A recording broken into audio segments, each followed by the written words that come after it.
Hola, buenos días. ¿Se escucha bien? Ya, excelente. Bueno, buenos días nuevamente. Espero que estén súper bien. Em, Hoy debiésemos terminar con la parte de los SVM, ¿ya? La parte que nos queda es la de kernels y SVM no lineales. Em, es bastante menos de resolver fórmulas o de ver optimización como las clases anteriores. Pero igual tiene cosas raras, pero vamos a verlas más a nivel intuitivo, ¿ok? Ayer tuve una ayudantía de CVM, de todo lo que es la primera parte, lo que hemos visto hasta ahora. Ya está subido tanto los slides como los videos por si quieren revisarlo, ¿ok? Y si hoy, lógicamente, terminamos antes, podemos tener tiempo para resolver dudas de la tarea o de la materia, etcétera, ¿ok? Y bueno, como siempre, si tienen alguna duda o algún comentario, pueden interrumpirme hablando o levantar la mano o escribir en el chat, lo que sea. ¿Ok? Ya, comencemos entonces. ¿Qué vimos hasta la clase pasada? Bueno, la clase antepasada vimos los CVM lineales tradicionales para problemas linealmente separables. ¿Ok? Y la clase anterior vimos cómo podíamos solucionarlo. ¿Ya? Ya habíamos visto que el problema de optimización lo podíamos plantear de la siguiente forma, como el mínimo de la norma del vector normal a la superficie de decisión, sujeto a que todos los puntos respetaran el margen. ¿Ok? Algo importante acá, intuitivo o como para tenerlo en mente, es que em, el disminuir la norma del vector normal a la superficie de decisión es análogo a aumentar el margen, ¿ya? Y es un concepto súper interesante, ¿ya? O sea, mientras más pequeña es la norma de este vector, mayor es mi margen. Por lo tanto, uno podría decir que de una manera u otra, la norma del vector ya está relacionada con el overfitting, ¿ya? Más aún, uno podría decir, vectores con normas grandes tienden a estar más sobreentrenados, ¿ya? Y esta es una noción que en general se ocupa harto en Machine Learning, y vamos a seguir viéndola de una u otra forma en redes neuronales. ¿Ok? Pero acá en SVM es como la madre de los temas donde se introduce esto de que la norma del vector tiene directa relación con el overfitting. Entonces, ¿cómo se puede resolver? Agarramos este problema, aplicamos KKT, ¿ya? Que es una serie de reglas y teoremas que nos permiten resolver problemas de optimización con restricciones tanto de igualdad como de desigualdad. Y en este caso armamos lo que se conoce como el laplaciano, ¿ya? Que no es otra cosa que la función objetivo más una constante por cada una de las restricciones. ¿Ok? Lo podemos ver acá abajo. A continuación de eso, de acuerdo a las reglas típicas para obtener el mínimo o el máximo de una función, lo que hacemos es derivar, igualar a cero, ¿ya? De acuerdo a alguna de las variables, dado que estamos hablando de un problema en múltiples dimensiones, ¿ya? Tanto por el vector beta como por las constantes alfa, en este caso, tenemos que hacer las derivadas parciales, ¿ok? Y si hacemos la derivada parcial de una derivada vectorial con respecto al vector beta, obtenemos el término acá a la izquierda, y si lo hacemos con respecto a beta 0, obtenemos lo de la derecha, ponemos de vuelta eso en la ecuación del laplaciano y obtenemos lo siguiente, lo que tenemos acá abajo, ¿ya? Vimos la clase pasada más o menos cómo iba esta resolución, que les recomiendo sinceramente repetirlo. Ya puede ser una lata, chuta, que tantos términos, no, ya no estoy en edad para hacer esto. Uno típico dice eso. Pero un ejercicio interesante, porque uno entiende un poco cómo se va formando este problema. ¿Ok? Bueno, tengo esto de acá, ¿ya? y de acuerdo a una de las condiciones de optimalidad del KKT, que pueden revisarla, está en internet en todos lados, en particular en la Wikipedia hay una lista particular de las condiciones de optimalidad que se tienen que cumplir para decir que una solución es efectivamente óptima, ¿ya? Se encuentra esta restricción de acá, está abajo, que dice que alfa i multiplicado por la restricción correspondiente, de restricción i, pongámosle, tiene que ser igual a 0 para todo i, ¿ya? Esto es súper interesante porque si uno lo ve en un contexto geométrico, como tenemos en esta diapo, vemos lo siguiente, ¿ya? Vemos que si alfa i es mayor que 0, ¿ya? Dado que el producto tiene que ser igual a 0 y dado que los alfa i no pueden ser menores a 0, ¿ya? Tenemos que II, producto X y traspuesto beta más beta 0, tiene que ser igual a 1, ¿ya? Y dado nuestra definición de margen, etcétera, eso significa que el punto tiene que quedar sobre el margen, sobre el límite del margen. Ya, en este caso, el círculo y estas dos cruces. ¿Ok? Ahora, el otro caso en que alfa i es igual a 0, ¿ya? Significa que esta expresión de acá, I por X y traspuesto beta más beta 0, ¿ya? Tiene que ser mayor o igual a 1, ¿ya? Y vimos que eso significa que el punto queda fuera del margen, ¿ya? ¿Por qué? Porque vimos que la distancia de un punto a la recta, ¿ya? A cualquier recta en realidad está dada por esta ecuación de acá, ¿ya? Si era 0 eso, estaba sobre la recta, ¿ya? Si es mayor que 1, significa que está a una distancia mayor que 1. Por lo tanto, son los puntos que están fuera del límite, ¿ya? Lo que en resumidas cuentas nos dice que para construir la solución de partida, perdón. Lo primero que tenemos acá es que para construir la solución a un SVM, al menos el vector normal a la superficie de decisión, vamos a hacer una combinación lineal de los vectores XY, ¿ya? Esta segunda restricción nos dice que esa combinación lineal solo va a contener a aquellos puntos que están sobre el margen, ¿ya? De acuerdo a este análisis que hicimos acá abajo. Por lo tanto, en este caso, justo lo que tenemos acá a la derecha, todos los puntos, ¿ya? Fuera de estas dos X que están acá, esta de acá y este círculo acá, este va a tener alfa i igual 0, este va a tener alfa i igual 0 y este va a tener alfa i igual 0. Perdón, distinto de 0. ¿Ya? Distinto de 0. ¿Ok? Y todo el resto de acá va a tener alfa i igual a 0. Y todo el resto de los puntos de acá va a tener alfa i igual 0. ¿Ya? Eso significa que mi solución solo se construye con los puntos que están en el margen.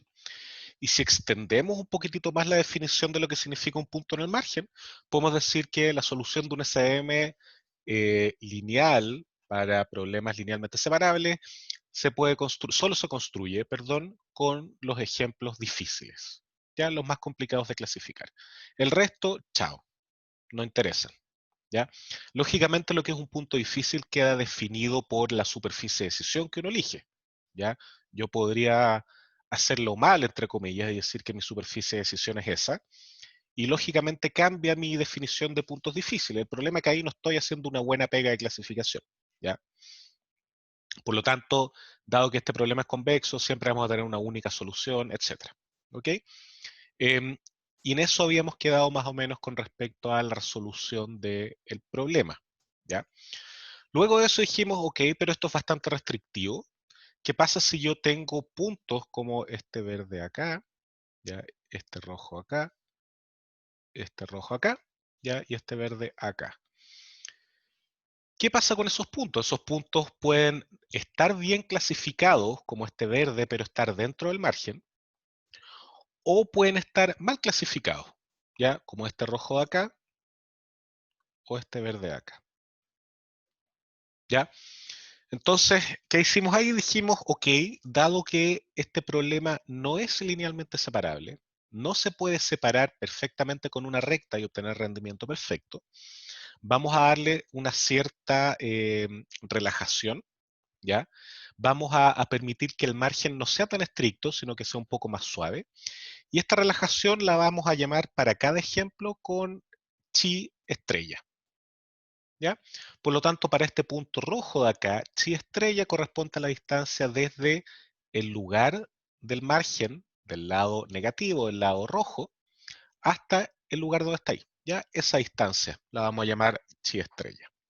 ¿Ok? Chi estrella 5 en este caso. ¿Ok? Y lo mismo para cada uno de los puntos, se mide la distancia desde el lado del margen que ellos debiesen estar hasta donde efectivamente están. Y bueno, eso uno lo podía poner en el problema de optimización, pero resulta que queda no convexo, entonces lo que uno hacía era decir que chi estrella era igual a el margen por un chi. ¿Ya? Y le voy a poner el subíndice acá. ¿Qué significa eso? Esencialmente que el chi sub i, ahora, o sea, perdón, el chi estrella sub i ahora lo íbamos a medir en función del margen. Ya este chi sub i es una proporción del margen que nos permite formar el valor de chi sub i estrella. ¿Ya? No se olviden, chi sub i estrella es efectivamente la distancia desde el margen hasta donde está el punto. Chi i es eso mismo, pero proporcional al margen. ¿Ya? Tienen una constante de por medio. Y dado que yo ocupaba este truquito de que el margen iba a ser 1 partido por la norma de beta, terminábamos con esta expresión de acá. ¿Ok? Ya decíamos que bueno, y esto lo podíamos simplificar por el 1 partido por norma de beta, que sale acá. Esto se va, y esto se va también. ¿Ya? Entonces, ¿qué nos quedaba? Nos quedaba que la distancia, ¿ya? Del punto a la recta, la parte izquierda de esta ecuación, tiene que ser mayor o igual que 1 menos chi sub i. ¿Ya? O sea, mayor o igual que 1 y a eso le resto esta relajación pequeñita. ¿Ok? Y eso se podría plantear como un problema de optimización de la siguiente forma, con esto que tenemos acá. ¿Ya? Que es muy parecido a lo que teníamos antes, aquí falta un medio, le da al cuadrado, etcétera. Eso es un poco lo mismo. Uno se lo pone en el fondo cuando va a resolver el problema, pero la mayor diferencia está en esta componente de acá, ¿ya? Que la suma de los chi sub i tenía que ser menor o igual a una constante. ¿Ok?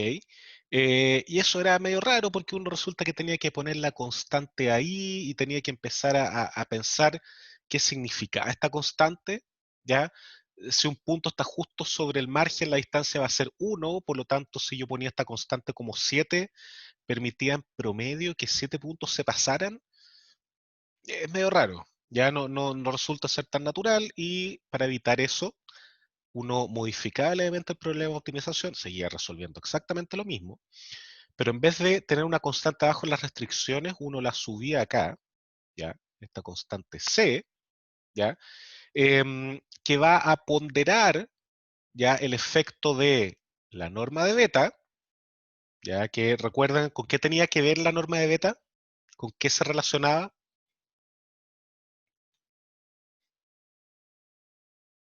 Overfitting, tamaño del margen, perfecto. Ya, entonces acá para evitar escribir mucho voy a poner overfitting. Ya, y voy a poner arriba margen también. ¿Ya? Margen y overfitting tiene que ver con esta parte. ¿Ya? Esta constante C modula, ¿ya? La importancia de cada uno de estos términos. ¿Ya? Yo perfectamente podría haber puesto esta constante C acá. ¿Ya? Podría haber dicho C medios por esto. ¿Ya? Y esta constante C acá la borraba. ¿Ya? De exactamente lo mismo, porque eso hubiera sido multiplicar y dividir el problema de optimización por una constante y eso queda igual. ¿Ya? De hecho, yo personalmente, en problemas de optimización que tienen más términos, prefiero poner la constante C sobre los términos de este tipo y dejar el término relacionado con los datos sin constante. ¿Ok? Pero es un tema de gusto personal, desde el punto de vista de la optimización da lo mismo. ¿Ok? Em, entonces, para evitar cualquier duda para después los que vean el video, voy a borrar esto acá y borrar esto acá. ¿Ya? Voy a borrar esto también para que quede más claro. ¿Ya? Entonces, este término de acá, de la derecha, a ver, voy a contestar un poco las preguntas. ¿Cómo se llamaba? Juan pregunta cómo se llamaba la constante. Tiene varios nombres. puede ser se llama constante de regularización, constante de balance, constante C incluso. ¿Ya? Uno generalmente habla de C y se entiende porque es una forma más o menos canónica. ¿Ya? Pero en general cualquiera de esas formas se entiende y no hay problema. ¿Ya? Entonces, este chi sub i, ¿qué era lo que iba a estar midiendo? Si el término de la izquierda iba a estar midiendo el margen o el overfitting, ¿ya? ¿Qué iba a estar midiendo el chi sub i? Los datos, exacto, como dice Sara, ¿ya? Y acá le voy a poner, en vez de datos, le voy a poner el ajuste a los datos. ¿Ok? Cuán bien me ajusto a los datos versus cuánto margen dejo, cuán bien generalizo. ¿Ya? Nosotros sabemos desde el principio de la parte de Machine Learning del curso, cuando vimos complejidad, sesgo, varianza, etcétera, que estas dos fuerzas están en contra. ¿Ya? Están peleando esto versus esto. ¿Ya? Y quien modula esa pelea, quien le da más fuerza a uno u a otro, es la constante C. ¿Ya? Si C es, y esto lo vamos a ver la siguiente diapo, si C es grande, como esto, ¿ya? Voy a escribir acá grande, ¿ya? Eso significa que voy a pescar mucho más los datos que mi margen, ¿ya? Por lo tanto, me voy a adecuar mucho más a los datos, lo que significa que voy a evitar la mayor cantidad de errores posible, ¿ya? Recuerden que en esta nueva noción de margen suave o margen relajado, había error ya en el margen. Eso significaba un punto que estuviera en el lado incorrecto de la superficie de decisión o dentro del margen. ¿Ya? Acá, como yo le voy a estar dando más importancia a la clasificación, no me importa que estos valores sean tan grandes. ¿Ya? Por lo tanto, me va a dar lo mismo y mi margen se va a achicar, por lo tanto voy a tener más riesgo de overfitting. Por el contrario, cuando tengo un C de este tipo, que es un C chico, ¿ya? Eso significa que la importancia de mis datos va a ser menor que la de mi margen. Por lo tanto, yo voy a poder agrandar mi margen y con eso la noción de que voy a estar generalizando de mejor manera. ¿Ya? Ahora, es lógico, sobre todo desde este gráfico, que si pongo un margen demasiado grande, ¿ya? No voy a estar clasificando necesariamente bien, ¿ya? Ya que lo único que estoy esperando es agrandar este margen y eso significa que mi modelo la solución de mi modelo está demasiado sesgada, ¿ya? De nuevo, el trade-off entre sesgo y varianza, ¿ok? Ya. Entonces, hasta ahí habíamos llegado la clase pasada y me gustaría saber si hay alguna duda.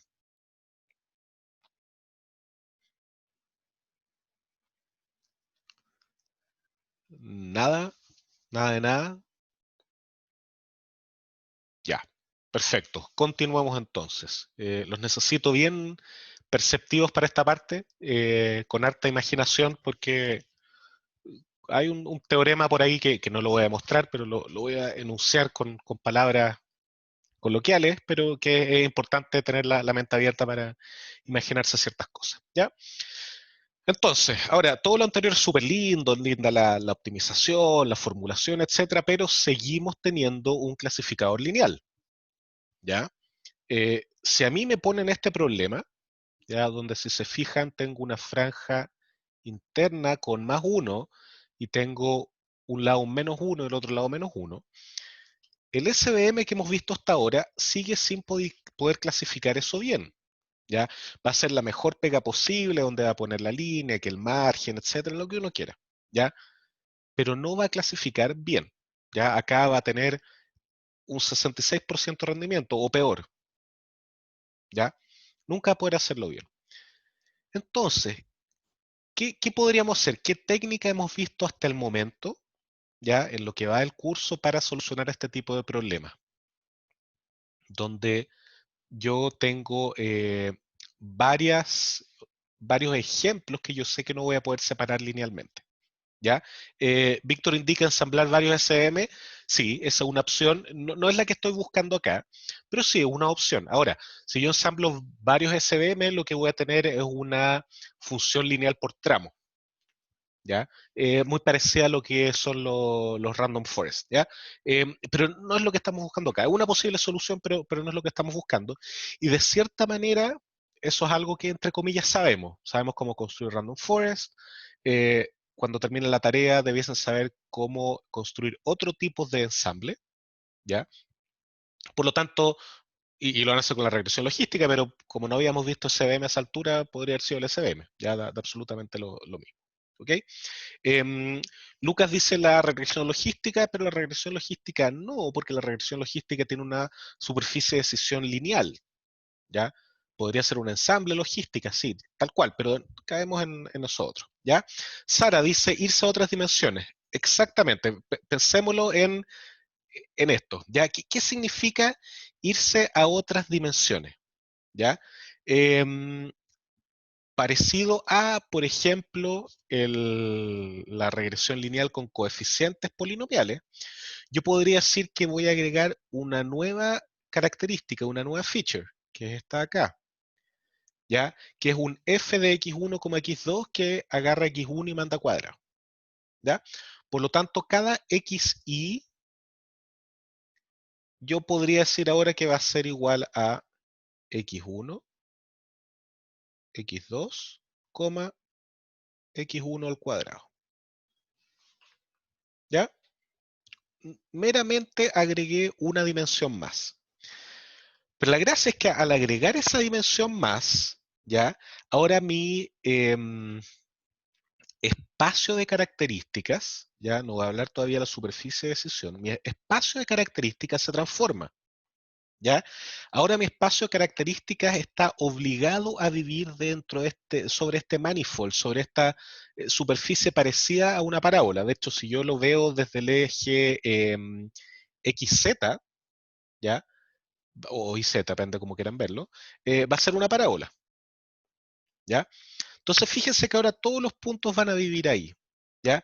Eh, Están todos de acuerdo que todos los puntos tienen que vivir sobre eso, ¿cierto? No pueden vivir en otro lado por la forma. ¿Están de acuerdo con eso? ¿O alguien está en desacuerdo?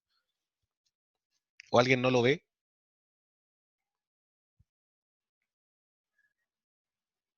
Ya, ¿todos claros? Bien. Entonces, como estoy sobre esta parábola, yo podría decir, chuta, en este nuevo espacio de features, ¿ya? Eso es uno de los conceptos que quieren que tengan. Es un nuevo espacio de features calculado a partir del espacio original. Yo lo visualizo de esta manera, ¿ya? Acá está una aclaración mejor de lo que decía en la diapo anterior. Estos puntos se van para allá, ¿ya? Acuérdense que se levantan porque como estoy ocupando un cuadrado, todo sea positivo. Esto también y me quedan esto al medio. Entonces lo interesante es que ahora yo, dado que estoy ahora en tres dimensiones, ¿cómo sería la superficie de decisión de un SVM en estas tres dimensiones? ¿A qué corresponde? Un plano, ¿ya? Súper bien, Sara. Es un plano, ¿ya? Entonces yo puedo trazar un plano, ¿ya? Que cruce este espacio de features. Fíjense acá lo interesante. Mi espacio de features es distinto a R3, ¿ya? Cuando estaba en el plano, mi espacio de features era R2, ¿ya? Porque no tenía ninguna restricción a cómo se iba a mover X1 y X2. Ahora que estoy en mi espacio de features artificial, por decirlo de alguna manera, o aumentado, dado que yo restringí a X3 o la tercera coordenada a comportarse como X1 al cuadrado, ¿ya? Mi espacio de features es distinto de R3, ¿ya? Por lo tanto, no hay ninguna inconsistencia en que mi plano pueda estar en R3 sin ningún problema y mis features en este subespacio, en este manifold de R3, ¿ya? Entonces, fíjense que si yo tomo esta superficie, que es este plano, corta perfecto. Los que están arriba del plano van a ser positivos, más uno, y los que están abajo del plano, que no son estos de acá, son estos de acá, ya, perdón. Me equivoqué. Los que están arriba del plano, voy a borrar eso. los que están arriba del plano, ¿ya? Son negativos, ¿ok? Perdón por el error. Los que están arriba del plano son negativos, ¿ya? Y los que están abajo del plano van a ser positivos, ¿ya? Por lo tanto, tengo una superficie lineal en R3, ¿ya? Que divide mi espacio de R2 de manera perfecta, ¿ya? Víctor pregunta, ¿ese plano podría estar chueco? ¿Le hace normal o no colineal al eje Z? Sí, no hay ningún problema, ¿ya? Dado que voy a tener tres componentes en mi vector normal, es un vector en R3 que puede estar apuntando a cualquier lado, y dado que voy a tener la componente libre de X, yo puedo moverlo a cualquier lado, ¿ya? Así que no hay problema con eso. Pero fíjense acá, esto es interesante y quiero que lo tengan en mente. En R3, esta superficie de decisión es lineal, ¿ya? ¿Qué forma toma en R2? Cuando lo veo desde arriba, ¿ya? Para verlo más fácil. ¿Alguien me podría decir? Si yo veo esta superficie desde arriba, esta superficie de decisión, sobre mi espacio X1, X2, ¿qué forma toma? Rectas, exacto como dice Sara. Son dos rectas, ¿ya? Yo tengo esta recta acá, me quedó súper bien, pero no importa, y esta recta acá, ¿ya? Aproximada, imagínense que son las rectas punteadas, ¿ya? Em, entonces, es súper interesante. Ahora, Sara acota en el chat un rectángulo. No, no es un rectángulo, ¿ya? Porque acá puede llevar engaño el dibujo, pero este plano se extiende infinitamente para allá, infinitamente para acá, ¿ya? Es un plano, no es un rectángulo, ¿ya? Necesitaría más SVM para definir un rectángulo, ¿ok? O restringir el espacio del dominio, o la imagen, en el fondo. La imagen o el dominio del conjunto. Entonces, fíjense qué interesante. O sea, yo tengo una superficie de decisión lineal en R3, ¿ya? Pero no es una superficie de decisión lineal en R2, ¿ya? Es la intersección entre mi espacio de features y mi superficie lineal de decisión en Rn, ¿ya? Y eso es súper choro. De hecho, podemos decir al tiro que si mi espacio de features es parabólico, por decirlo de alguna manera, ¿ya? O de este tipo de parábola, que si se fijan es como si yo agarro una cartulina o una hoja y la doblo por un lado nomás, y lo intersecto con un plano, esto va a ser dos rectas, ¿ya? Ahora, si es que yo tuviese una parábola de verdad, un paraboloide en R3, y lo intersecto con el plano, ¿qué forma hubiese tenido mi superficie de decisión?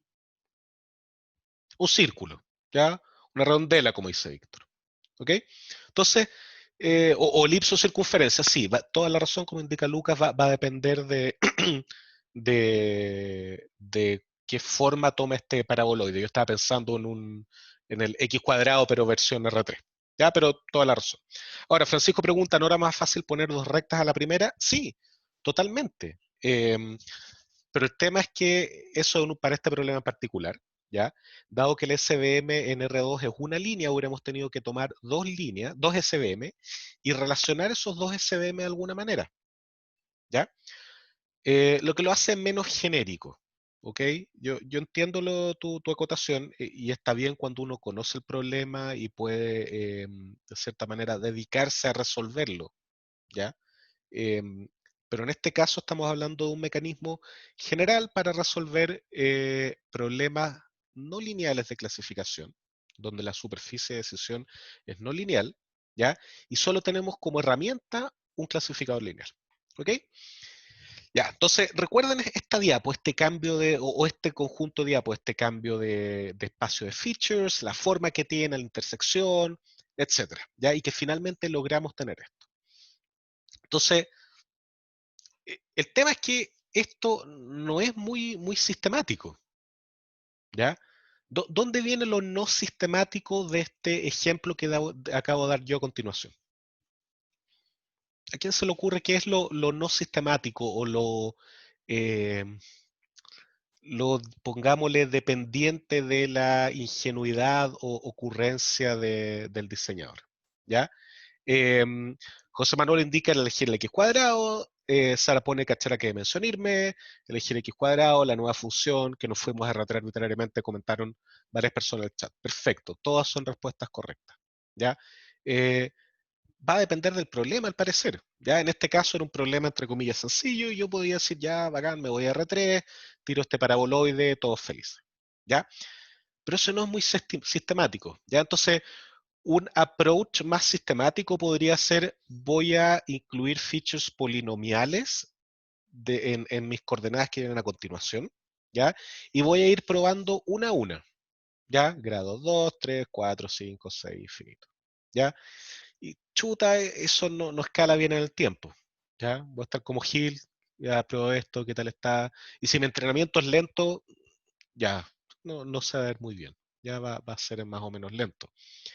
Em, Ahora, el otro problema que tiene eso es que si yo digo, ya, filo, no voy a hacer caldo cabeza, voy a ir a dimensionalidad en R100, ¿ya? Voy a calcular los polinomios de grado 100, ¿ya? Eh, Chuta, eso empieza a ser complicado computacionalmente, ¿ya? Tengo espacios de features muy grandes, por lo tanto mi vector de entrada va a ser muy grande, ¿ya? Em, Ahora, uno podría decir, voy a probar otro tipo de feature, ¿ya? Por ejemplo, coeficientes sinusoidales, ¿ya?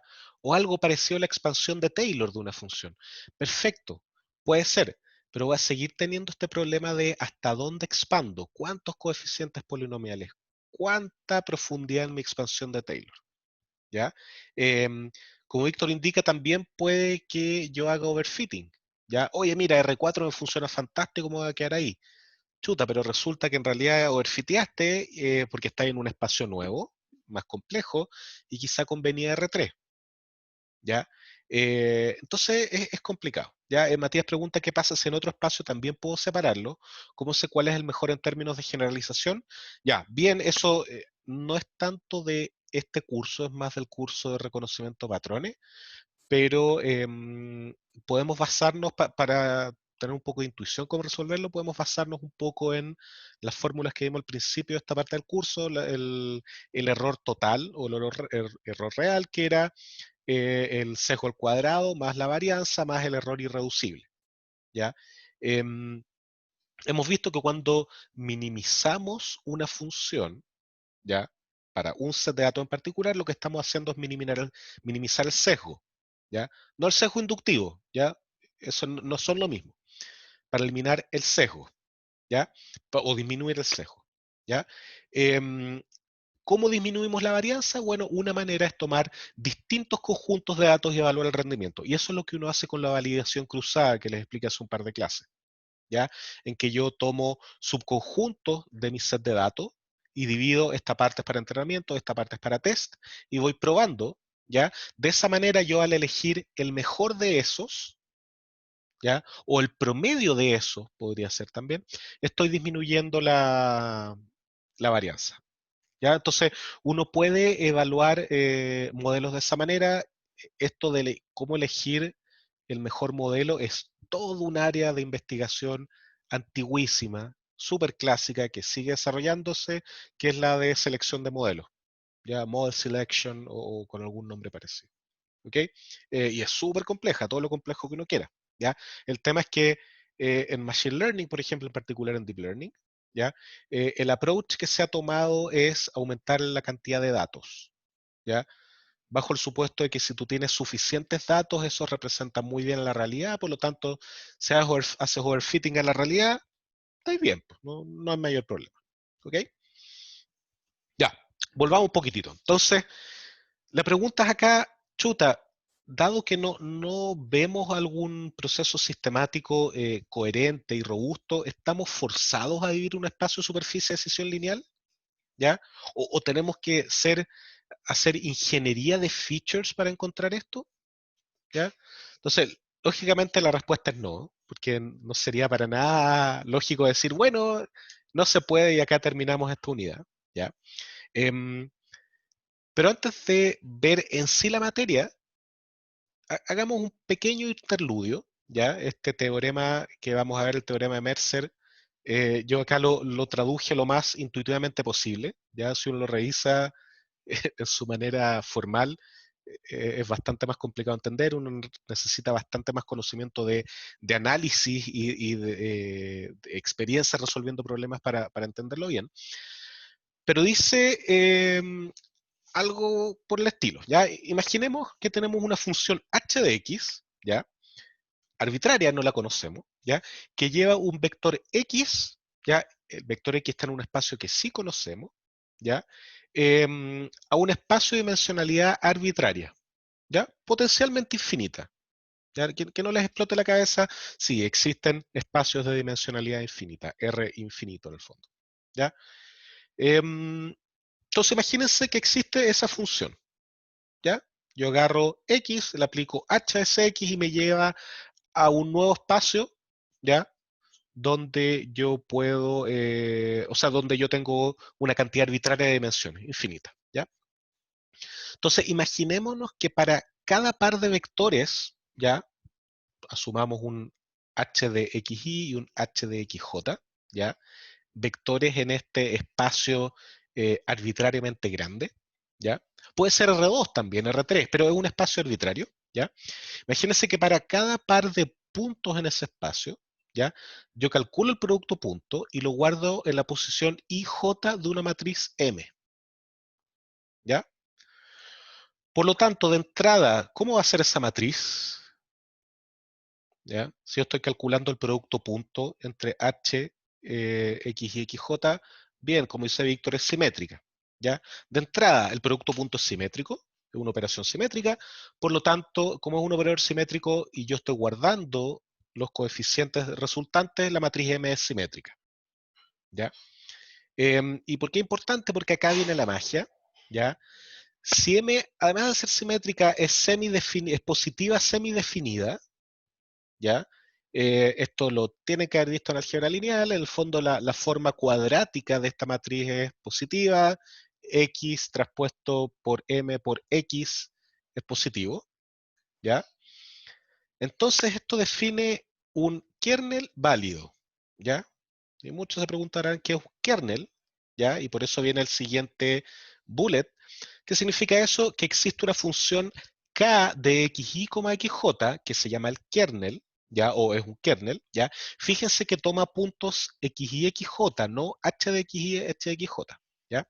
Entonces, si m es positiva semidefinida, existe esta función k que toma estos dos vectores x y xj y retorna el producto punto de hxy y hxj, ¿ya? Lo interesante es sin necesidad de conocer la función h de x, ¿ya? O sea, lo que estoy diciendo es que existe este k de x, y, ¿ya? Tal que es igual a el producto punto entre h de x, h de y. Pero no tengo idea cuál es h. Ni me importa, ¿ya? Porque k de x, y calcula eso. ¿Ya? Y lo interesante es que no tiene metida la definición de h en x, o sea, en k, perdón. ¿Ya? Entonces, detengámonos un segundo para analizar esto. ¿Qué estoy diciendo? Estoy diciendo que yo puedo transformar mis puntos a un espacio arbitrariamente grande, cosa que nos interesaba, ¿ya? De lo que recién vimos de los SVM, ¿ya? Yo puedo transformarlos, ¿ya?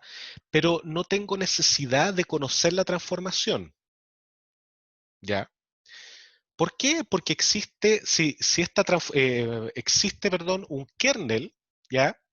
Que me lleva a ese espacio, ¿ya? Entonces, Juan Pablo pregunta, ¿pero es necesario conocer H para formar la matriz M? Sí, pero tú no necesitas formar la matriz M, ¿ya?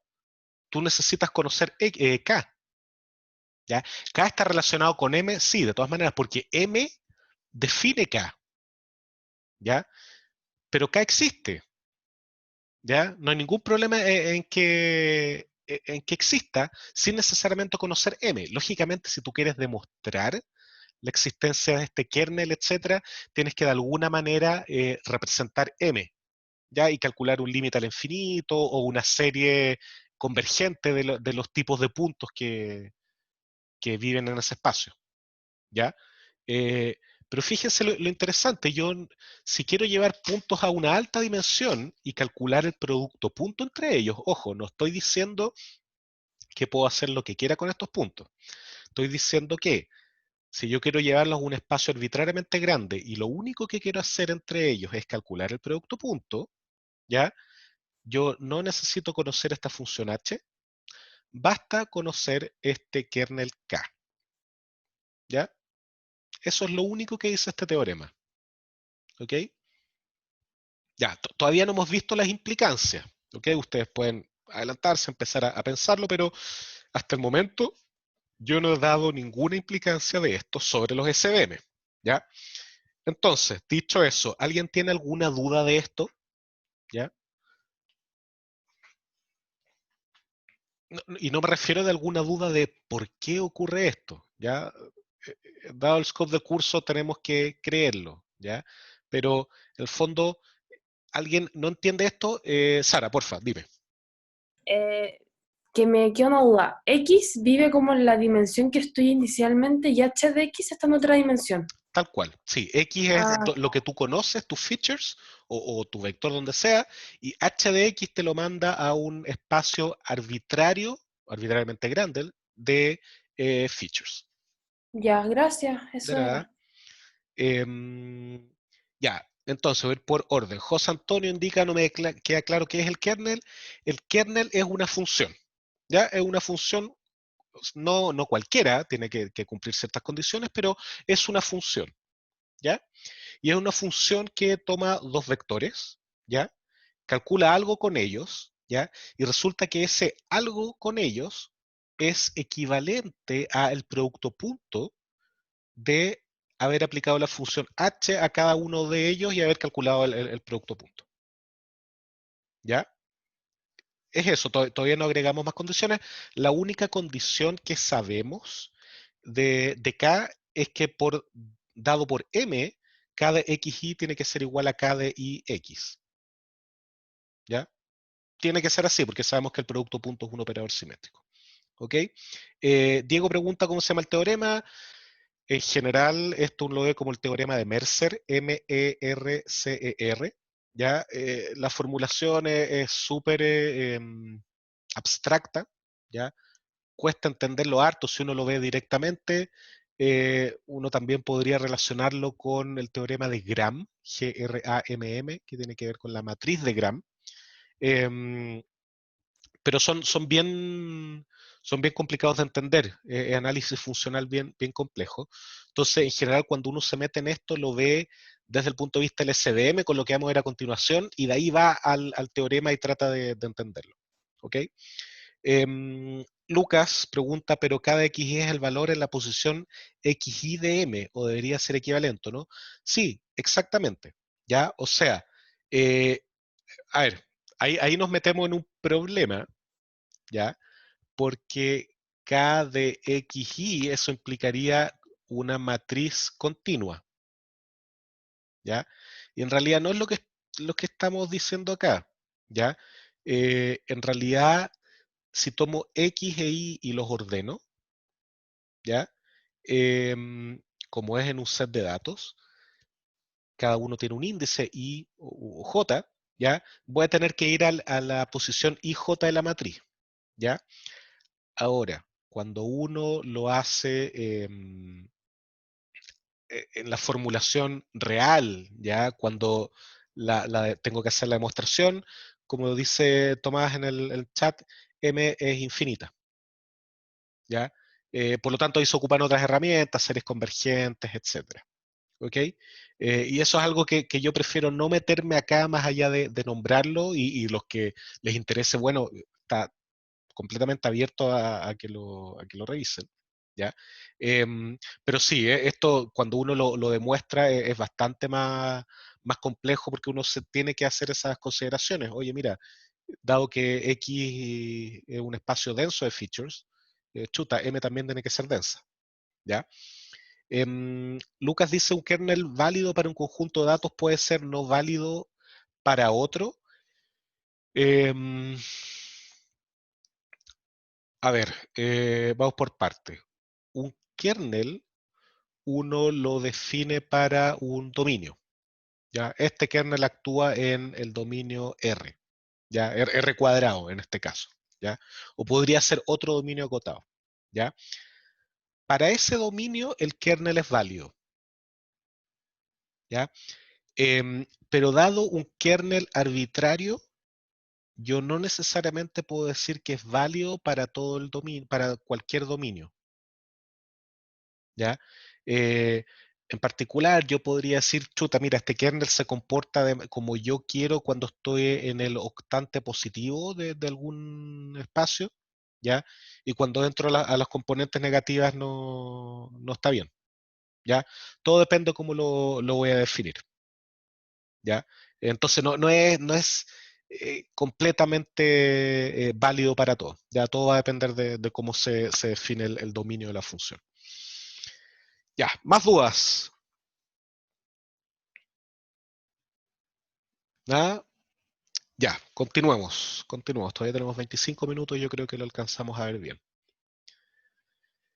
Entonces, ¿cómo lo relacionamos esto con los SVM? Bueno, con algo que se conoce como el kernel trick, ¿ya? O el truco del kernel, que es algo que aparece en muchísimos métodos, ¿ya? De hecho, muchos métodos se conocen como métodos de kernel o kernel-based methods, porque efectivamente ocupan este kernel trick para formar la solución y aprovecharse de este teorema que vimos recién. ¿Ya? Entonces, ¿qué tenemos acá? ¿Ya? ¿Quién me podría decir qué es lo que tenemos acá? Esta formulación, esta función L sub D. La hemos visto antes. ¿Qué es? Como dice Víctor, es el lagrangiano del SVM y del SVM tradicional, no del soft margin SVM. ¿Ya? A todo esto, yo no veo en esta clase ni en este curso la derivación del problema de optimización del soft margin SVM, del SVM que vimos recién, del margen relajado. ¿Ya? Es muy similar al SVM básico, pueden hacerlo si quieren, en los libros que les he mencionado está la derivación, ¿ya? Pero creo que no es necesario verlo en clases porque es bastante similar y se mete ya con temas de optimización y no de machine learning que exceden el curso. ¿Ok?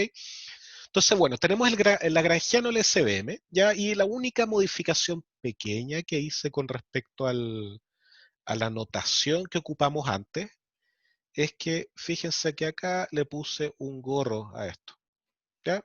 Eso es notación, nada más. Sigue siendo un XY y un XY tilde, uno traspuesto, el otro no, y le puse el gorro ahí. Ya no hay más detalle.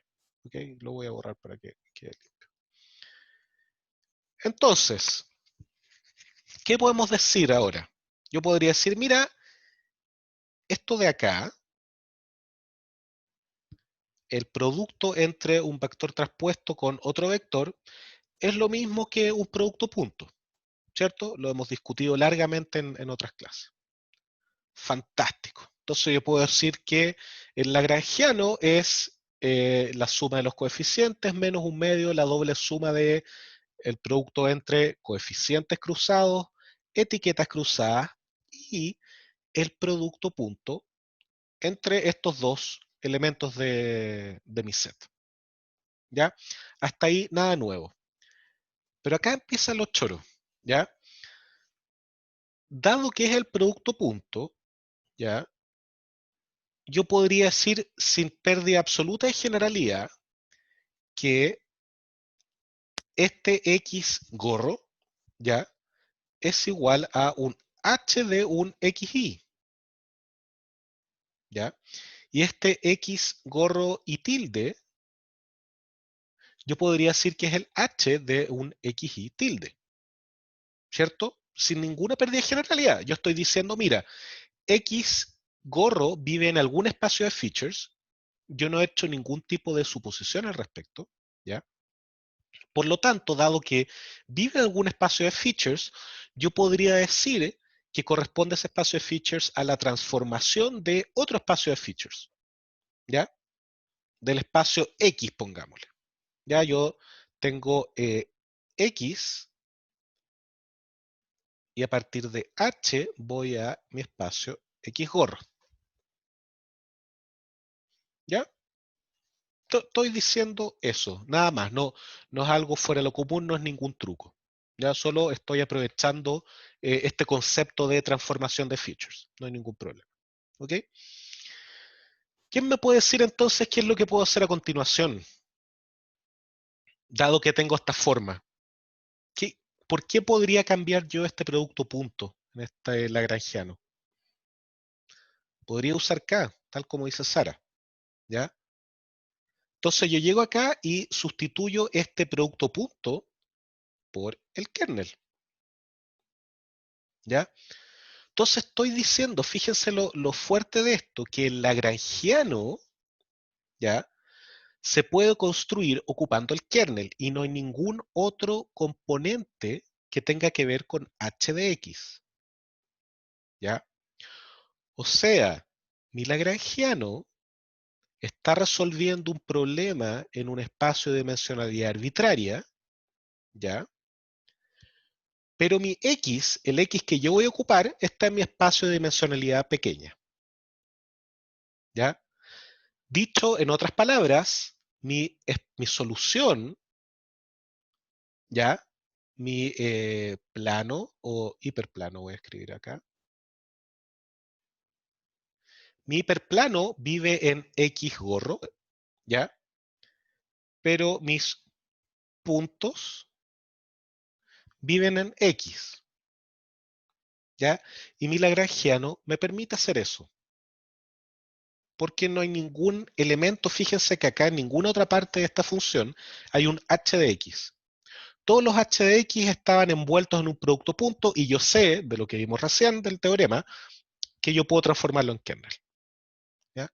Fantástico. Entonces, oye, súper buen avance. Efectivamente podemos construir la superficie de decisión, que es un hiperplano, mi superficie de decisión lineal, en un espacio de dimensionalidad arbitraria definido por este kernel.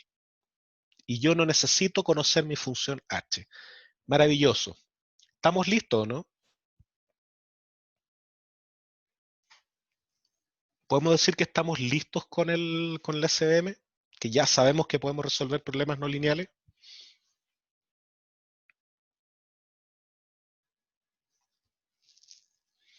¿Alguien que se la juegue? La respuesta es no, no estamos listos.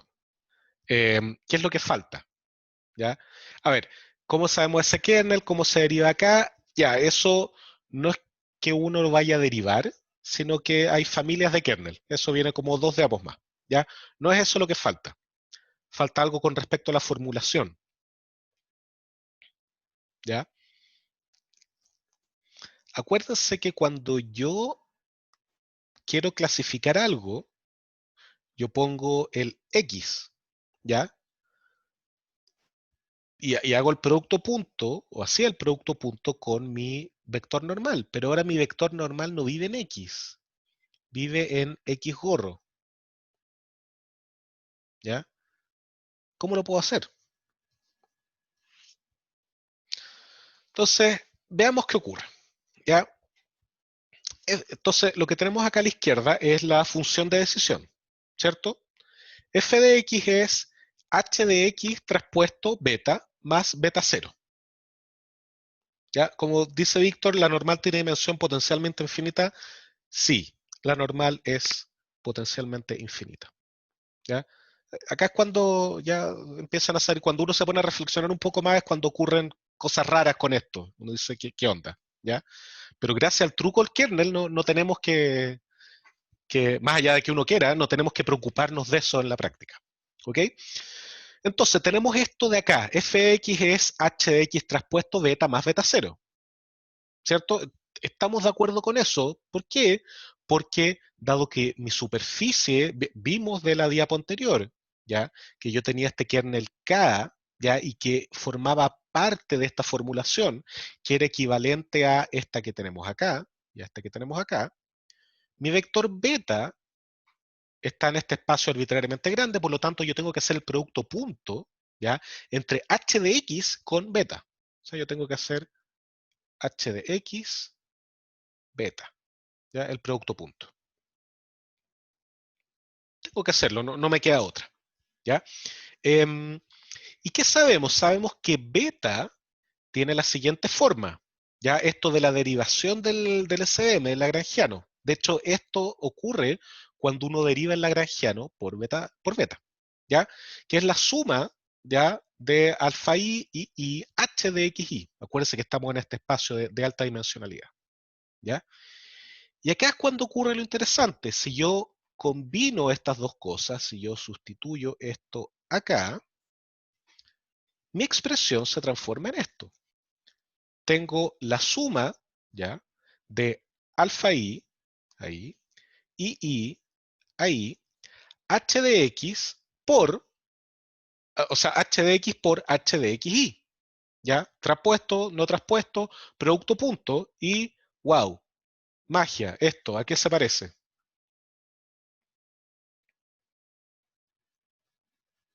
Es una pregunta. Al kernel, exacto, ¿ya? Entonces mi superficie de decisión, ya, perdón, mi regla de decisión, como yo voy a clasificar un punto, también aprovecha el kernel trick y va a ser alfa y k de x, xy. ¿Ya? Entonces, fíjense acá lo loco. No importa que mi normal viva en R infinito, como yo lo único que busco es el producto punto entre esa normal y el vector h de x, puedo sustituir eso por el kernel. ¿Ya? Entonces recuerden, este h de x, este x de acá, que viene el h de x, es el punto, y aquí voy a hacer otra línea, el punto x que yo quiero evaluar. ¿Ya? Estos x de acá, ¿quiénes son? Estos xy, ¿de dónde vienen?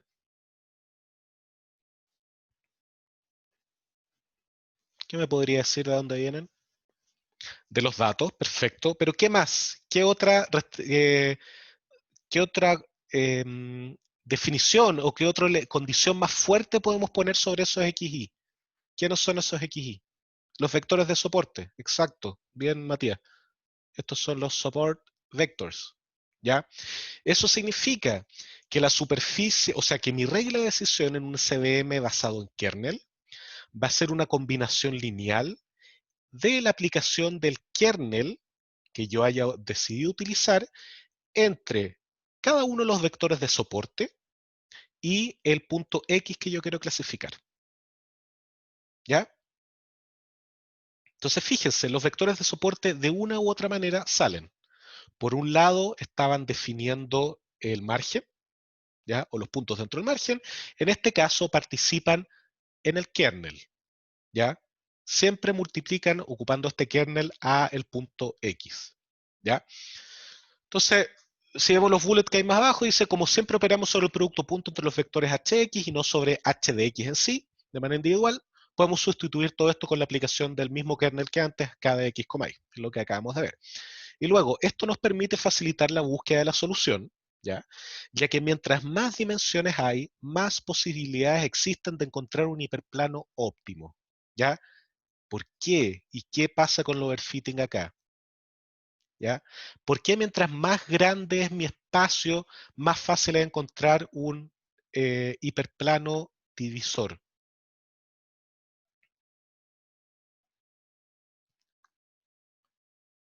¿A quién se le ocurre por qué?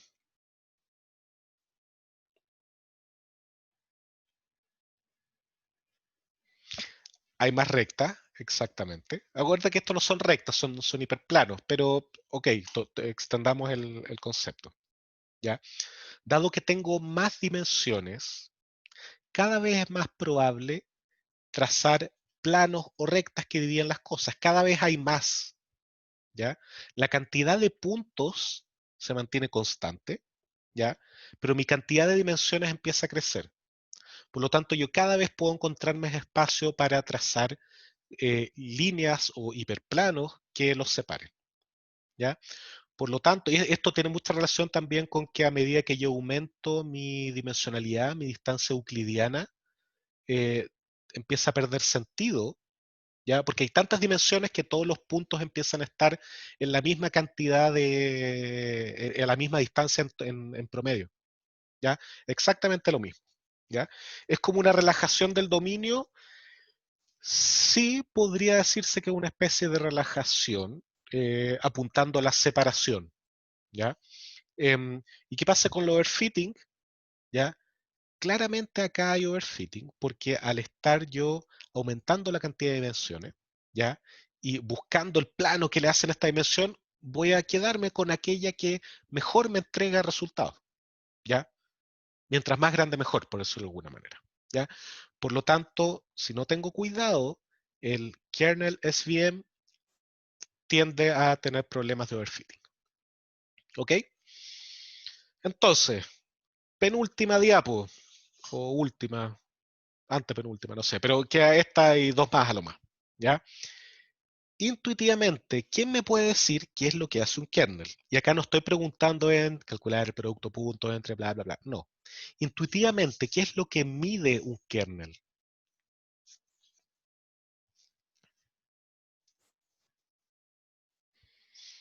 ¿Quién tiene alguna idea, alguna intuición?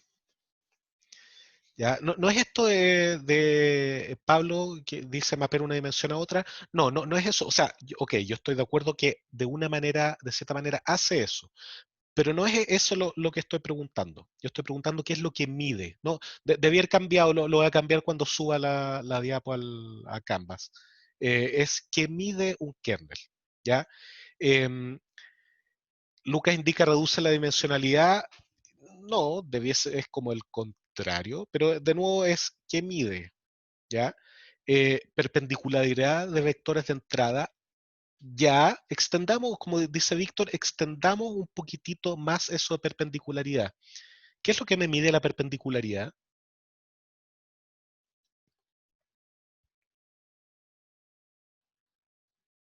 La proyección, perfecto, pero esa proyección nos da una noción de qué. De aquí en palabras bien coloquiales. Correlación, sí, puede ser. Distancia, no tanto, ¿ya? No necesariamente, la resta también un poco más la distancia, pero acá no es la distancia, ¿ya? Em, Me está diciendo, ustedes están ocupando palabras más pomposas para algo que es más simple todavía. ¿Ya? Un kernel mide similitud. ¿Cuán parecido es un vector con otro? ¿Ya? No es más que eso. ¿Ya? Y la gracia es que yo lo estoy haciendo en una dimensionalidad arbitrariamente grande. ¿Cuán parecido es un vector con otro? Entonces, si vuelvo una diapo para atrás, ¿ya? Acá fíjense, mi kernel está midiendo cuánto se parece el punto X a los vectores de soporte, ¿ya? Está cerca de los vectores de soporte. Si es así, entonces va a tener un puntaje de clasificación muy cercano a cero. Es muy distinto a los vectores de soporte para un lado o para el otro. Entonces va a tener un puntaje de clasificación muy lejano a cero, ¿ya? Entonces eso es súper, súper interesante. Cuán parecidos son los puntos. Un kernel mide similitud entre vectores, ¿ya? Y eso es como regla general, ¿ya? Em, Acá en este diapo tengo algunos ejemplos de kernels que generalmente se ocupan en los SVM. Uno por lo general no aprende el kernel, uno podría hacerlo, ¿ya? Pero es un problema más complicado, ¿ya? Uno por lo general elige alguno de los kernels ya eh, probados y recontraprobados en la literatura, ¿ya? De hecho, hay mucha literatura en que se proponen kernels para cierta familia de problemas en particular, ¿ya? Entonces uno sabe, mira, para este tipo de problema yo tengo que ocupar el kernel RDF, o el kernel de red neuronal, o un kernel sinusoidal, un kernel de intersección de histograma, hay un cuanto hay de kernels, ¿ya? y va a depender del problema. Y acá les muestro algunas expresiones funcionales de estos kernels para que tengan una idea, ¿ya? Y como pueden ver, puede ser bastante complejo, ¿ya? De hecho, uno de los problemas que tienen los kernel SVM es que hacer los cálculos, ¿ya? Es bastante lento, ¿ya? Por lo tanto, en set de datos muy grandes no funciona muy bien. Y como Víctor indica en el chat, y ahí ni idea del H subyacente, ni idea. De hecho, para que les explote un poco más la cabeza, el kernel que está acá en la mitad, el RDF, ¿ya? Manda esto a una especie de, perdón, nada que ver. Hoy como era, perdón, a R infinito, ¿ya? La dimensionalidad a la que te lleva H es infinita, ¿ya? Por lo tanto, uno está encontrando una normal con dimensiones infinitas, ¿ok? Entonces uno ya no se preocupa en realidad del H, ¿ya? Uno se preocupa de que el kernel sea adecuado para la tarea que yo estoy haciendo. Y uno ahí lo puede analizar de acuerdo a la estructura ya del problema, las características del problema, pensando que un kernel mide la similitud entre los vectores, ¿ya? Si para un problema en particular, imagínense, grafos, ¿ya? Al tiro voy a contestar tu duda, Francisco. Un problema en grafos, ¿ya? Y yo represento mis grafos con vectores, ¿ya? Yo voy a buscar un kernel que mida similitud en grafos, ¿ya? Entonces yo tengo que diseñarlo, ¿ya? Y si yo demuestro que este kernel es válido, ¿ya? Eh, eso me está llevando a un espacio, quién sabe cuál, donde viven los grafos y yo puedo solucionar el problema, ¿ya? Francisco pregunta si ambos vectores X e XY son support vectors. No, solo los XY. El X es el vector que tú quieres caracterizar, que quieres clasificar, ¿ya? Y los XY son los vectores de soporte, ¿ya? Ahora, alguna cosa súper interesante del kernel SVM, y el II es la categoría, ¿ya? Del vector de soporte, dado lo que pregunta Sara, perdón. Dado que los vectores de soporte están en el set de entrenamiento, yo conozco sus categorías, ¿ya? Y lo que yo quiero averiguar acá es, lo voy a escribir acá, I igual f de x, ¿ya? Pero el II, esto es de los vectores de soporte. Esto acá, esto viene del support vector, ¿ya? Entonces, se me fue lo que está diciendo. Denme un segundo para recordarlo. Bueno, estamos analizando esto del tipo de kernel que yo voy a ocupar para el problema, ¿ya? Y de cuál va a corresponder o no. ¿Ok? Y eso en general es algo que uno ve de acuerdo al problema. Claro, lo que dice Víctor está en los grafos. Por ejemplo, en los grafos a mí me gustaría definir algún kernel que corresponda a algún problema o sea, a alguna similitud de grafo. ¿Ok? Entonces todo va a depender del problema, no es llegar y usar cualquier kernel, ¿ya? Dicho eso, ¿cuál es el kernel del SVM que vimos inicialmente? ¿Alguien me podría decir qué kernel ocupa el SVM con que partimos esto? No es el kernel de identidad. El producto punto, exactamente. Se llama kernel lineal, como dice Diego, ¿ya? El producto punto es el kernel que vamos a ocupar, que ocupa el SVM lineal o SVM con kernel lineal, ¿ya? Y la gracia que tiene es que como el producto punto es un operador lineal, ¿ya? Yo puedo precalcular el producto de los kernels y dejarlo como una expresión, por eso es más rápido. Acá yo no puedo precalcular porque los kernels no son operaciones lineales necesariamente, ¿ya? Entonces no puedo hacerlo. Hay una pregunta, varias preguntas acá. Lucas dice, pero en teoría no nos salvamos del problema que existan muchos kernels. No, de ninguna manera, pero hay mucha literatura sobre kernels para distintas familias de problemas, ¿ya? Y además está esta noción de que nosotros no tenemos que estar adivinando qué feature space es bueno, solo tenemos que tener una noción de que este kernel me mida correctamente la similitud en mi espacio del dominio, lo que yo mencioné de los grafos. Mira, si este kernel mide más o menos bien, si dos grafos son parecidos, está bien, no hay ningún problema. ¿Ya? Entonces, seguimos con el problema, pero es un poco más sencillo, es un poquitito más aterrizado, ¿ya? Más fácil de resolver. Penúltima diapo. Fíjense lo que tenemos acá, y acá nos quedan 2 minutos, estamos bien. ¿Ya? Tenemos un SVM de kernel con un polinomio de grado 4 a la izquierda y a la derecha con un kernel RBF. ¿Ya? Fíjense la superficie de decisión, que es esta línea negra. La morada, igual que hace un par de clases atrás, es la superficie ¿cómo se llama esto? De Bayes, que nos dice la mejor clasificación posible. Fíjense, y acá el error de Bayes es 0.210, y fíjense que el error de estos métodos se está acercando bastante a eso. ¿Ok? Fíjense entonces que mi superficie de decisión es súper no lineal, es cualquier cosa rara, ¿ya? Pero es súper interesante preguntarse cómo se ven los vectores de soporte y el margen en esto, ¿ya? Porque sabemos que en mi espacio de alta dimensionalidad siguen siendo rectas. El margen, o sea, sí, bien digo, el margen en el fondo son dos rectas, una a cada lado, y los vectores de soporte son puntos que están sobre el margen o dentro del margen, ¿ya? Pero las rectas se transforman en cualquier cosa acá. Por lo tanto, nos quedan cosas muy interesantes como lo siguiente. Estos puntos más en negro son los vectores de soporte, ¿ya? En este espacio multidimensional. Y esta línea punteada intenta hacer una representación del margen. Entonces, fíjense acá que tenemos que el margen de cierta manera está cerca de la superficie de decisión, ¿ya? Pero no está pegado, no está a una distancia constante, ¿ya? Y ni siquiera tiene la misma forma, ¿ya? Pero los dos vectores de soporte sí están ahí. Y de cierta manera me está diciendo, mira, fíjese que acá estos son como más fáciles y estos son más complicados porque están más cerca.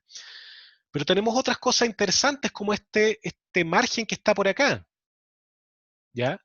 Que de cierta manera me indica, mira, ese punto azul era un punto difícil, así que te lo voy a cubrir, ¿ya? Y acá las cosas se ponen más locas con el RF. Fíjense que tengo mi superficie de decisión, pero mi margen está encerrando los puntos de otra categoría, de las categorías, ¿ya? Dicho de otra manera, en realidad el margen es lo que está afuera de estos clústeres, ¿ya? ¿Ya? Y lo que está dentro de estos clústeres es lo que está afuera del margen, ¿ya? Entonces, fíjense que acá hay otro clúster. Si yo tengo puntos acá, yo estoy muy seguro que es de mi clase azul. Y si tengo puntos acá, dentro de este clúster, yo estoy muy seguro que soy de mi clase naranjo. Pero fuera de esos clústeres, no estoy seguro. ¿Ya? Entonces, fíjense acá que mi noción de vectores de soporte se da, o sea, de margen, se da vuelta, como que está conteniendo el espacio donde deben estar mis puntos y no marcándolo que de ahí para afuera. ¿Ya? Esas son las cosas locas que ocurren en múltiples dimensiones. ¿Ok? Entonces, última diapo. Los SVM, perdón, son los algoritmos off the shelf con mejor rendimiento. ¿Qué me refiero con off the shelf? Significa que yo agarro una librería como scikit-learn y digo ocupa SVM con kernel tanto y esto funciona bien. ¿Ya? No tengo que crear un algoritmo nuevo, a eso me refiero con off the shelf. ¿Ya? Funciona en general súper bien. Las grandes fortalezas que tienen son su simpleza, ¿ya? Y el concepto de margen. ¿Ya? Los SB en general son súper simples, ya matemáticamente quizá no tanto, pero desde el punto de vista de implementación y desde el punto de vista de uso, son súper simples. ¿Ya? Y este concepto de margen ayuda mucho a tener un alto poder de generalización. ¿Ya? Pero lamentablemente han perdido fuerza últimamente, y acá hablo dentro de los últimos 10 años, debido a las técnicas modernas de deep learning y de ensamble. ¿Ya? Para darles una noción, cuando yo empecé mi doctorado, 2011, todavía el SVM o variaciones, extensiones del SVM era el estado del arte. ¿Ya? Estaba de capa caída, pero en el fondo porque había poco avance, pero era el estado del arte. Y recién en el 2012 las redes neuronales lograron batir y destruir a los SVM y empezar a reinar en lo que es Machine Learning. ¿Ya? Así que es bastante reciente el tema de los SVM que eran el estado del arte. No porque no sean el estado del arte van a dejar de ser usados. Son muy rápidos, son muy adecuados a muchos problemas. De hecho, en una gran cantidad de dominios, el mejor clasificador existente es un SVM lineal, ¿ya? Todo va a depender del dominio, ¿ok? Así que no lo miren en menos por no ser red neuronal. A mí me gustaría dejar, como uno de los mensajes del curso es, no porque no sea red neuronal es malo, ¿ok? Y eso, con eso terminamos lo de kernels. Espero que no haya sido demasiado mind-blowing, que no les haya explotado tanto la cabeza. Voy a subir el video de esto lo antes posible, seguramente hoy día en un par de horas ya va a estar arriba. ¿Qué más? Bueno, y el jueves empezamos la última materia del curso, que es redes neuronales. Espero tenerles también novedades sobre el examen para el jueves. Sin adelantarme completamente, es muy probable que no haya examen, ¿ya? Que nos quedemos con las 4 evaluaciones, y para la gente que eh, tenga problemas con eso, en el sentido que le echa a perder la nota porque estaban esperando el examen para poder subir algo, etcétera, lo vamos a conversar con las personas que los perjudique, ¿ya? Pero esto no lo tomen como ya un hecho, pero es muy probable que no haya examen, ¿ok? Eso, no sé si tienen alguna duda extra, ya sea lo último que dije o de la materia, no hay problema. Profe, yo tengo una duda, pero en verdad es súper, súper básica esta duda, así que Sí, medio dime. terrible. Es sobre como la nomenclatura del SVM. Ujú. Como, si puede retroceder un poco, fue cuando le Sí, pregunté el XI, como que me tiene confundida como el II, acá, esa misma. esta, ya, perfecto. Y esto como que el II, el X, el XI, el F, como que me tiene Ya, confundida como qué cosa es qué cosa. ya, perfecto. A ver, partamos con los XI. Todo lo que tenga subíndice I va a Ujú. provenir del set de entrenamiento, ¿ya? Ya, Porque tú los conoces a priori, ¿ya? Por lo tanto, puedes haberlo indexado. Por lo tanto, todo lo que tenga subíndice I viene del set de entrenamiento. En este caso, el alfa I es el coeficiente de Lagrange, el multiplicador de Lagrange, correspondiente a la restricción I, y la restricción I tiene que ver con el punto I del set de entrenamiento, ¿ya? Y el punto I, o sea, el valor II es la etiqueta de ese punto I, ah, ¿ok? eso sería como, no sé si fuera etiqueta uno sería como un uno, ¿sí? Exacto, sería un 1 o un menos 1, el Ya, YI, ¿ya? Y lo mismo que el XI es un punto el punto I que tú tenías en tu set de datos, ¿ya? Que vive en tu dominio original, ¿ya? Entonces, ya, en esto todos los con subíndice corresponden al set de entrenamiento, ¿ya? Los alfas son los multiplicadores de Lagrange, que no es que vengan al set de entrenamiento, pero uno los puede derivar con la formulación. El II es mi etiqueta del punto I, y XI es mi vector de características del punto I, ¿ya? ya, ya. Y el X que yo estoy poniendo acá es un punto arbitrario X cualquiera, ¿ya? ¿Podría ser alguno de los del set de entrenamiento? Sí, perfecto. Es cualquiera que viva en Rn, donde n es la dimensionalidad del dominio de esta cuestión, ¿ya? Y ese es el que yo voy a ir multiplicando con este kernel, con estas cosas. ¿Ya? Es un punto arbitrario, puede ser cualquiera. No sé si Ya, me entonces quedó como que más un claro. punto cualquiera lo voy multiplicando como con todos Con todos los los que, vectores de soporte. exactamente, y tú en estricto rigor uno debería hacerlo con todos los del set de entrenamiento, ¿ya? Pero, dado que el alfa i es cero o otra cosa, me voy a quedar solo con Ah, los que no sea cero, que son los vectores de soporte. ya, perfecto. Y el f de x, no sé si tal vez estoy confundida, ¿me da la clasificación? No. Eso te da en realidad el score de clasificación, no la clasificación. Ya, Si tú quieres la clasificación, debiese ser eh, f de x mayor o igual a cero, ¿ya? Si es mayor o igual a cero, es esa función, ¿ya? O la función signo de f de x es lo que te va a dar la clasificación, ¿ya? Que eso va a ser uno o menos uno, ¿ya? ah, perfecto. O sea, Entonces, lo esto que siempre es solo con dos clases.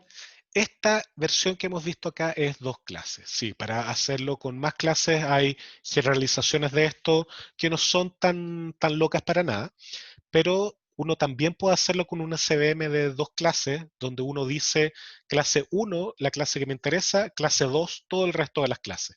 Por lo tanto, Ya, para n clases necesito n SVM. Ah, ya, perfecto. Es Ya. esencialmente eso. Sí, ahí me quedó todo claro. Muchas Ya, gracias. bacán, de nada. ¿Hay alguna otra duda?